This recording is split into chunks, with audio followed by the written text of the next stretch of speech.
만약 팀에서 선수가 이적해서 떠난다면 그 선수를 대체하는 일은 모든 팀이 성공적으로 해결해야 할 일이라고 할 수 있죠. 하지만 팀을 떠난 그 선수가 에이스급의 선수라면 이걸 어찌 대체해야 하나 고민이 될 수밖에 없습니다. 그런데 놀랍게도 대체 불가능해 보였던 그 에이스의 자리를 생각보다 어렵지 않게 대체해준 선수들도 있죠. 그래서 이번 영상에서는 대체 불가일 줄 알았지만 그 자리를 대체해버린 선수들을 준비해봤습니다.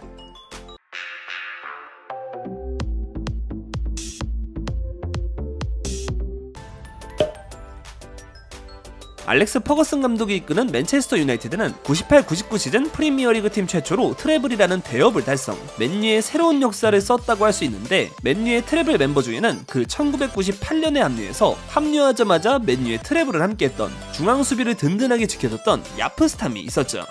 전성기 당시 세계 최고의 센터백 중 한 명이었던 스탐은 맨유에서 2번의 UEFA 올해의 수비수, 3번의 프리미어리그 올해의 팀에 선정되면서 자신의 전성기를 함께하게 되죠. 그런데 맨유의 레전드로 쭉 활약할 것 같았던 스탐은 딱 3시즌만 뛰고 맨유를 떠나게 됐으니, 당시 스탐의 인터뷰에 따르면 자신의 자서전에 실린 내용에 불만이 있었던 퍼거슨 감독과의 문제로 자신이 이적하게 된 것이라고 주장했는데, 그 진위가 어떻든 맨유는 2001년 월클 센터백을 대체해야 한다는 변수가 생기고 말았죠. 그런데 의외로 맨유가 스탐을 대체하는 데는 그리 오랜 시간이 걸리지 않았으니, 스탐이 맨유를 떠나고 고작 1년 뒤였던 2002년 맨유는 라이벌 클럽인 리즈 유나이티드에서 센터백 한 명을 영입하게 됩니다. 그리고 그 선수가 이후 맨유에서 12시즌을 함께하는 센터백 리오 퍼디난드였죠. 물론 퍼디난드 이전에 로랑 블랑으로 먼저 대체하긴 했지만 스탐의 진짜 대체자는 퍼디난드였다고 할 수 있었고, 퍼디난드는 맨유에서 총 455경기를 소화, 영혼의 파트너와 함께 프리미어리그와 잉글랜드를 대표하는 센터백으로 발전하게 되죠. 결국 맨유는 스탐이라는 뛰어난 선수를 놓치긴 했지만 그 대체자로 팀의 레전드가 되는 선수를 찾게 됐습니다. 04-05 시즌부터 12-13 시즌까지 9시즌 동안 스페인 라리가의 우승팀은 레알 마드리드 아니면 바르셀로나 두 팀만 나눠 가지는 양강 체제가 이어졌는데, 그걸 깼던 것이 13-14 시즌 라리가 챔피언 아틀레티코 마드리드였죠.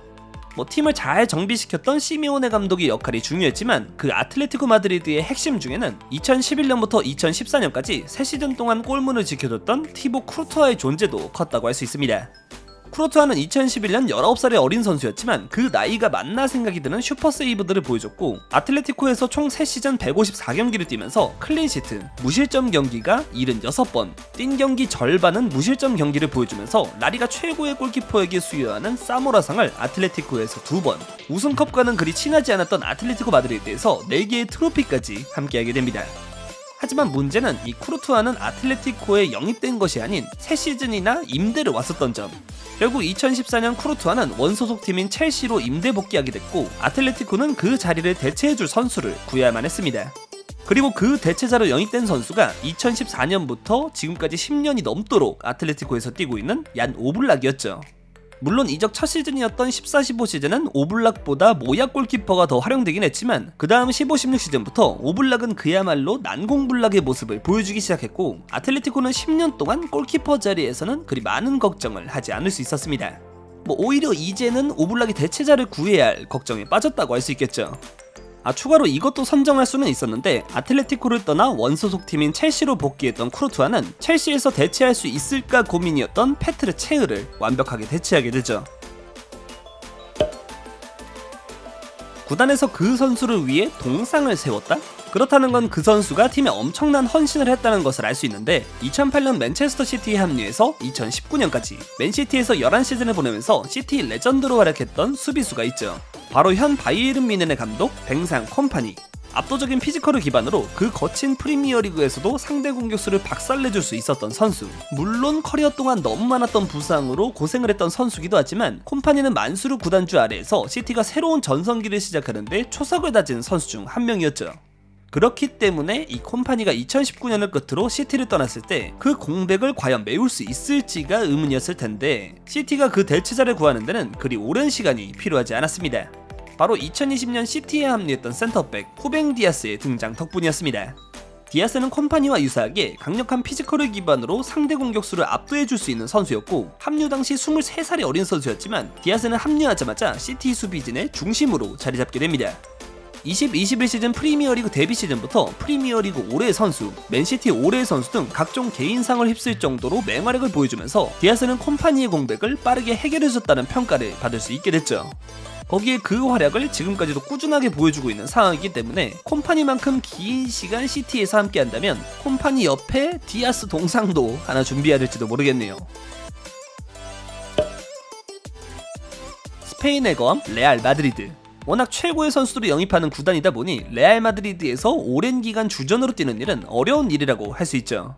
그런데 그 레알 마드리드에서 총 11시즌 동안 마드리드의 왼쪽 수비를 완벽하게 책임져줬던 선수 호베르토 카를로스도 선정해봤습니다. 그 11시즌 동안 뛴 경기가 무려 527경기, 시즌당 평균 47경기를 출전해준 선수로 카를로스는 측면 수비수라고 하기엔 압도적인 공격력을 기반으로 왼쪽 측면을 지배해줬고, 이 카를로스가 함께하는 기간 동안 마드리드는 왼쪽 수비에 큰 고민이 없는 시간을 보낼 수 있었죠. 하지만 만남이 있으면 언젠가 이별을 준비하는 법. 마드리드는 점차 이 카를로스의 대체자를 구해야 하는 시간이 다가왔는데 이거 생각보다 카를로스를 대체하는 일이 그리 오래 걸리지는 않았죠. 바로 카를로스의 레알 마드리드 마지막 시즌이었던 0607 시즌 대체자로 미리 준비하고자 영입했던 유망주 마르셀로가 있었기 때문이었습니다. 물론 카를로스가 팀을 떠나자마자 붙박이 주전이 됐던 것은 아니었고, 마드리드 초기엔 수비력에 불안감이 있었던 터라 카를로스의 대체가 쉽지만은 않았지만, 마르셀로는 0910 시즌부터 주전으로 자리 잡은 후 21-22 시즌까지 총 16시즌 카를로스보다도 오랜 기간 마드리드의 측면 수비를 책임지게 됩니다. 물론 경기수로 따져보면 비교적 부상이 덜했던 카를로스의 기록이 더 놀랍기도 하지만, 챔피언스리그 우승만 5번, 마드리드와 수많은 영광을 함께했던 마르셀로도 카를로스를 충분히 대체해줬다고 할 수 있겠죠. 사실 특정 선수를 대체하려면 그 선수와 유사한 플레이 스타일의 선수여야 더 완벽한 대체가 될 수 있겠죠. 그런데 만약 그 선수가 뛰어난 실력은 당연하고 이렇게 여러 포지션을 볼 수 있는, 심지어 그 포지션들 모두 맹활약한 멀티플레이어, 과르디올라 감독에게 이런 찬사도 들은 선수, 거기에 구단 레전드인 선수, 만약 이런 선수를 대체해야 한다는 것은 너무도 큰 부담이라고 할 수 있겠죠. 바로 독일과 바이에른 뮌헨의 레전드 필립 람의 이야기입니다. 바이에른 뮌헨 1군으로만 13시즌, 앞서 설명했듯 역대 최고의 멀티플레이어 중 한 명이라고 할 수 있는 다재다능한 능력을 지녔던 선수로, 필립 람은 뮌헨을 넘어 독일 역대 가장 빛나는 별 중 한 명이었던 선수였죠. 그렇기 때문에 이 람을 대체할 수 있는, 사실 람을 대체하는 건 불가능하다고 보는 것이 맞았을 텐데, 다행스럽게도 뮌헨도 새로운 람이라고 불리는 선수를 금방 찾아낼 수 있었죠. 바로 2015년 뮌헨에 합류했던 쟤는 요주아 키미히였죠. 그리고 아마도 람과 가장 유사한 스타일의 선수를 찾는다면 지금은 이 키미히를 빠르게 떠올릴 수 있겠죠.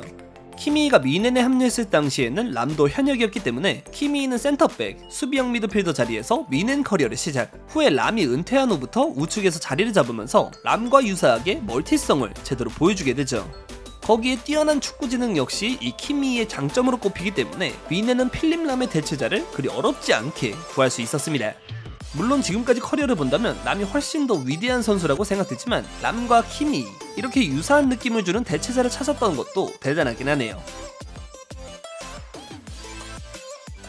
2005년 맨체스터 유나이티드에 합류해서 2011년까지 맨유에서 총 6시즌, 맨유에서 프리미어리그 4회 우승을 포함 11개의 트로피를 들어올리면서 맨유의 최후방을 아주 듬직하게 지켜줬던 골키퍼 에드윈 판데사르.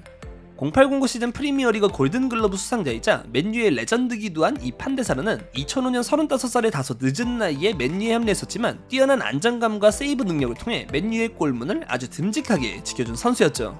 하지만 2005년 당시 35살이었으니 6시즌을 보낸 후면 41살. 판데사르가 1012 시즌을 끝으로 은퇴를 선언하면서 맨유는 이 골키퍼 자리에 대체자가 필요한 상황이 됐죠. 그런데 이 제대로 구하지 않으면 시즌 내내 고생할 수밖에 없는 골키퍼 자리, 심지어 판데사르라는 팀의 레전드를 대체해야 하는 부담감까지 있었을 텐데, 판데사르가 떠나고 2011년 맨유에 합류했었던 그 대체자는 생각보다 판데사르의 빈자리를 너무나도 훌륭하게 채워주게 됩니다. 바로 아틀레티코 마드리드의 신성이라고 평가를 받고 있던 골키퍼 다비드 데헤아였죠. 2011년 맨유에 합류했을 당시 나이가 고작 21살, 맨유라는 빅클럽의 최후방을, 거기에 판데사르의 대체자로 영입된 점은 데헤아에게 부담감으로 다가왔을 수도 있지만, 데헤아는 특유의 동물적인 반사신경을 무기로 맨유에서 수많은 세이브들을 보여주게 되죠. 11-12 시즌부터 22-23 시즌까지 대회하는 맨유에서 총 12시즌을 소화. 그 기간 동안 2번의 프리미어리그 골든글러브와 2018년 피파 월드베스트에 뽑히는 활약까지 대회하는 맨유의 최후방을 아주 듬직하게 지켜주게 됩니다. 물론 맨유 커리어 후반으로 갈수록 폼이 떨어지는 모습을 보여주긴 했지만 맨유가 퍼거슨 감독 이후 어려운 시기를 보내는 와중에도 대회하는 맨유의 골문을 꾸준하게 지켜줬으니 대회야도 대체할 수 있을까 했던 판데사르를 성공적으로 대체했다고 할 수 있겠죠. 2000년대 후반 프리미어리그의 리버풀은 다른 팀이 부럽지 않을 공격 듀오를 보유했었던 팀이었죠. 바로 리버풀 역대 최고의 주장 중 한 명인 스티븐 제라드와 금발머리를 휘날리며 득점력을 보여줬던 페르난도 토레스의 듀오였습니다. 두 선수는 일명 제토라인이라고 불릴 정도로 좋은 호흡을 보여주던 공격 듀오였고, 토레스는 07-08 시즌 리버풀 첫 시즌에 리그 33경기 24골을 기록. 물론 리버풀은 토레스와 함께하는 3시즌 반 동안 단 하나의 트로피도 들어올리지 못했지만 그걸 제라드와 토레스의 탓으로 돌릴 사람은 없었죠. 하지만 축구계에 영원한 것은 없었고, 리버풀의 빨강 토레스 역시 1012 시즌 겨울 이적 시장을 통해 첼시로 이적하면서 리버풀은 공격진에 큰 구멍이 생기고 말았죠. 그런데 이 리버풀이 토레스를 잇는 것도 그리 오랜 시간이 필요하지 않았습니다. 첼시로 떠난 토레스의 빈자리를 채워준 것은 네덜란드 리그를 휩쓸고 영입된 공격수 루이스 수아레즈였죠. 물론 토레스와 함께 기용했다면 좋았겠지만 토레스가 떠난 상황에서 수아레즈는 리버풀의 새로운 에이스 공격수로 성장하게 됩니다.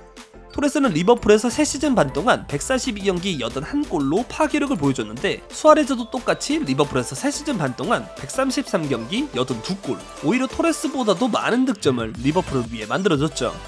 다만 두 선수 모두 리버풀의 리그 우승만큼은 해결하지 못했다는 아쉬움이 있긴 했지만, 수아레즈는 대체가 불가하지 않을까 생각됐던 토레스의 빈자리를 어렵지 않게 채워준 선수로 평가할 수 있겠죠.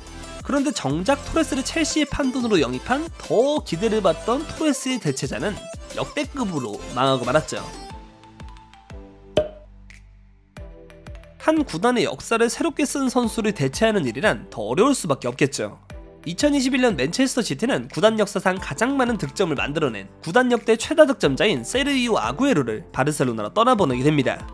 물론 바르셀로나로 이적할 당시의 나이가 33살, 실제로 아구에로는 맨시티에서 마지막 시즌 부상으로 고생하기도 했고 슬슬 대체자를 구해야 했던 시기긴 했지만, 시티에서 10시즌 동안 390경기 260골, 매 시즌 30골 가까이 넣어줄 수 있는 선수를 대체한다는 것은 그리 쉬워 보이진 않았죠. 실제로 맨시티는 21-22 시즌 리그 우승을 기록하긴 했지만 아구에로의 제대로 된 대체자를 구하지 못하면서 어려움을 겪기도 했는데, 그래도 2022년 아구에로의 빈자리를 채우기 위해 영입된 공격수는 그 레전드의 빈자리를 제대로 메우고 있습니다. 바로 2022년 맨시티에 합류했던 엘링 홀란이죠. 이미 도르트문트에서 괴물 공격수라는 평가를 듣고 있던 선수는 맞지만 2022년 맨시티에 합류했을 당시의 홀란은 아구에로에 대한 아쉬움을 싹 잊게 해주는 맹폭을 보여주게 되죠. 22-23 시즌 홀란의 시티 첫 시즌 기록은 시즌 총 53경기에 출전해서 52골, 리그에서만 35경기 36골이란 메날두 이후 보기 힘들었던 파괴력을 과시해 보였죠. 거기에 아구에로가 맨시티 첫 두 시즌에 88경기 48골, 홀란은 98경기 90골, 대체하기 힘들 것으로 보였던 아구에로였지만 그 빈자리가 전혀 느껴지지 않는 활약을 보여주고 있습니다. 거기에 최근에 무려 9년 반이라는 초장기 계약까지 맺었기 때문에 이대로 쭉 활약을 이어간다면 맨시티 최다 득점자의 기록도 홀란이 새롭게 쓰지 않을까 생각되네요. 자, 지금까지 대체 불가능한 선수라고 생각했지만 의외로 그 선수를 잘 대체해버린 경우 8가지를 선정해봤습니다. 다음 영상에서는 대체하고 싶었지만 결국 대체하지 못했던 선수들을 찾아보는 것도 재밌겠네요. 오늘 영상 재밌게 보셨다면 구독과 좋아요 부탁드립니다. 그럼 안녕!